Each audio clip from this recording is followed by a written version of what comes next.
নমস্কার বন্ধুরা, ঐশীস কিচেনে সবাইকে জানাই স্বাগত। আজ আমি একটা নতুন রেসিপি নিয়ে চলে এসেছি। আজ আমি দেখাবো ঝিঙে আলু সজনের ডাঁটা দিয়ে রুই মাছের পাতলা ঝোল। এইভাবে আপনি যদি বাড়িতে একবার রুই মাছের পাতলা ঝোল ঝিঙে আলু দিয়ে বানান, দেখবেন বাড়ির সবাই খেয়ে আপনার প্রশংসা করবে। আর এটা খুব কম মশলা দিয়ে বানানো। একবার আপনারা বাড়িতে বানান আর আমাকে কমেন্ট করে জানাবেন। প্রথমেই দেখুন, গ্যাসে কড়া বসিয়ে দিয়ে দিলাম সর্ষের তেল। এই তেলটাকে গরম করে নেব। তেলটাকে খুব ভালো করে আমি গরম করে নেব। তেলটা গরম হয়ে গেছে। আগে থেকে নুন হলুদ মাখিয়ে রাখা রুই মাছ দিয়ে দিলাম।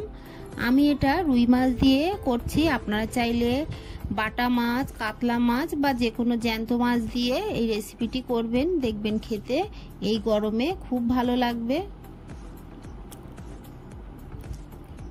মাছগুলোকে দিয়ে কিছুক্ষণ আমি রেখে তারপর উল্টে দেব।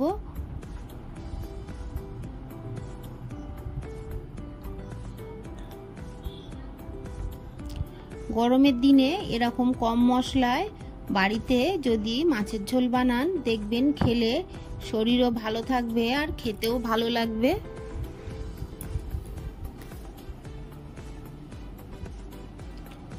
উল্টে পাল্টে দেখুন মাছগুলোকে আমি ভালো করে ভেজে নিয়েছি।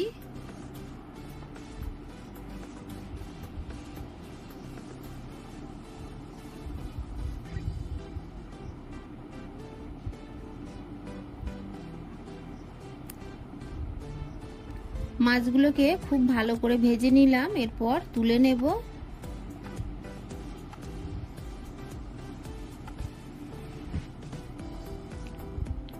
অনেকেই মাছ ভাজা একটু কড়া খান, আবার অনেকেই একটু কম ভাজা খান। আপনারা যেমন খান তেমনই বানাবেন।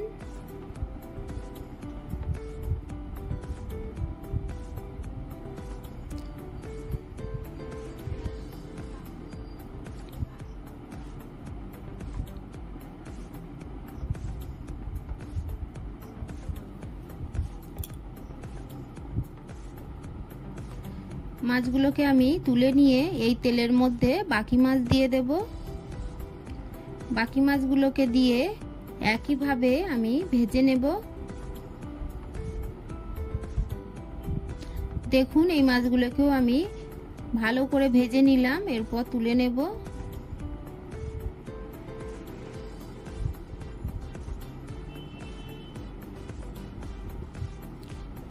তেলের মধ্যে আমি আরো 2 পিস মাছ দিয়ে ভেজে নিলাম।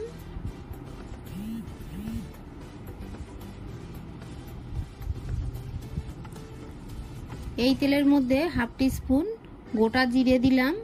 ফোড়নটা ভাজা হয়ে গেলে দিয়ে দেব কেটে রাখা আলু।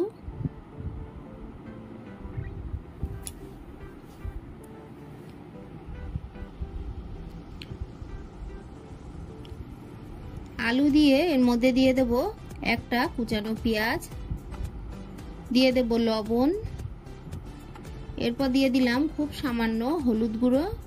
দিয়ে ভালো করে নেড়ে আলু পেঁয়াজটাকে ভেজে নেব।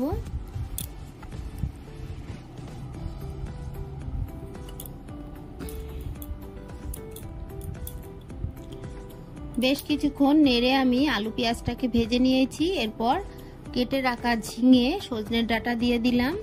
দিয়ে ভালো করে নেড়ে সজনের ডাঁটা ঝিঙেটাকে কষিয়ে নেব।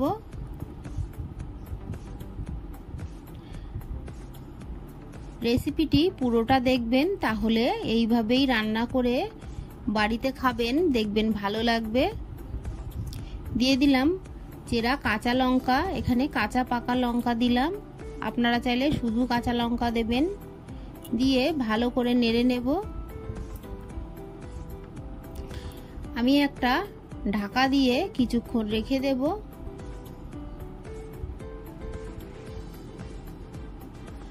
বেশ কিছুক্ষণ পর ঢাকাটা তুলে আমি আবারও নাড়ব। ঢাকাটা দিলে ঝিঙেটা খুব তাড়াতাড়ি নরম হয়ে যাবে, তাই আমি ঢাকাটা দিলাম। দিয়ে দেখুন বেশ কিছুক্ষণ নেড়ে চেড়ে কষিয়ে নিলাম। এরপর এর মধ্যে দিয়ে দেব জিরে গুঁড়ো, হাফ টিস্পুন জিরে গুঁড়ো আমি দিলাম, খুব বেশি জিরে গুঁড়ো দিলাম না। দিয়ে ভালো করে নেড়ে মশলাটাকে সবজির সঙ্গে কষিয়ে নেব।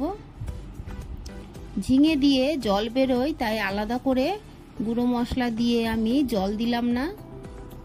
বেশ কিছুক্ষণ নেড়ে আমি কষিয়ে নিলাম। এরপর দিয়ে দিলাম পরিমাণ মতো জল। আরও একটু জল আমি দিয়ে দেব। আপনারা ঝোলটা যেমন রাখতে চান সেই মতোই জলটা দেবেন। দিয়ে ঢাকা দিয়ে আমি ফুটিয়ে নেব। দেখুন ফুটে উঠেছে। এই সময় দিয়ে দিলাম আমি আরও একটু হলুদ গুঁড়ো। প্রথমে আমি অল্প হলুদ গুঁড়ো দিয়েছি, তার একটু দিলাম। দিয়ে ভালো করে মিশিয়ে নিয়ে দিয়ে দিলাম ভেজে রাখা মাছ।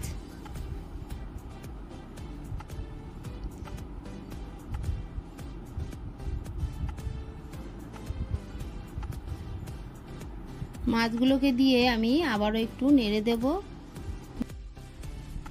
এরপর দিয়ে দেব হাফ টিস্পুন গোলমরিচ গুঁড়ো, দিয়ে ভালো করে মিশিয়ে নেব। আমি যখন জিরে গুঁড়ো দিয়েছি, আপনারা চাইলে তখনই গোলমরিচ গুঁড়ো দিতে পারেন, তবে এই সময় গোলমরিচ গুঁড়ো দিলে গোলমরিচের সেন্টটা বেশি ভালো লাগে রান্নার তরকারির মধ্যে, তাই আমি এই সময় দিলাম। দিয়ে ভালো করে আমি ঢাকা দিয়ে ফুটিয়ে নিলাম।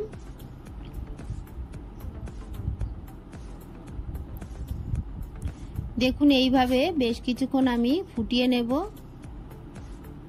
দিয়ে দিলাম আরও একটু লবণ।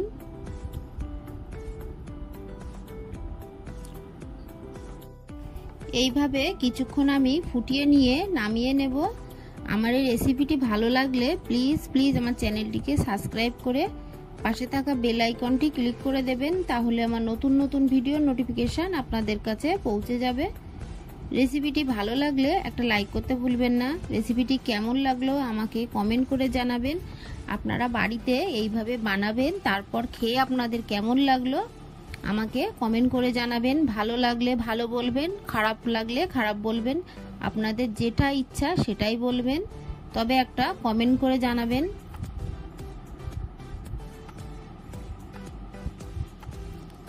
সবশেষে আমি একটু চেখে দেখে নিলাম লবণ ঝাল ঠিক আছে কিনা।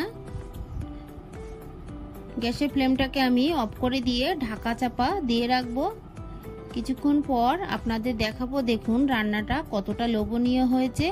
এটা দেখতে যতটা লোভনীয় হয়েছে, খেতেও কিন্তু ততটাই সুস্বাদু হয়েছে। আপনারা বাড়িতে অবশ্যই বানাবেন। পুরো ভিডিওটা দেখার জন্য সবাইকে জানাই অসংখ্য ধন্যবাদ। ভালো থাকবেন, সুস্থ থাকবেন। আবার দেখা হবে পরের ভিডিওয়।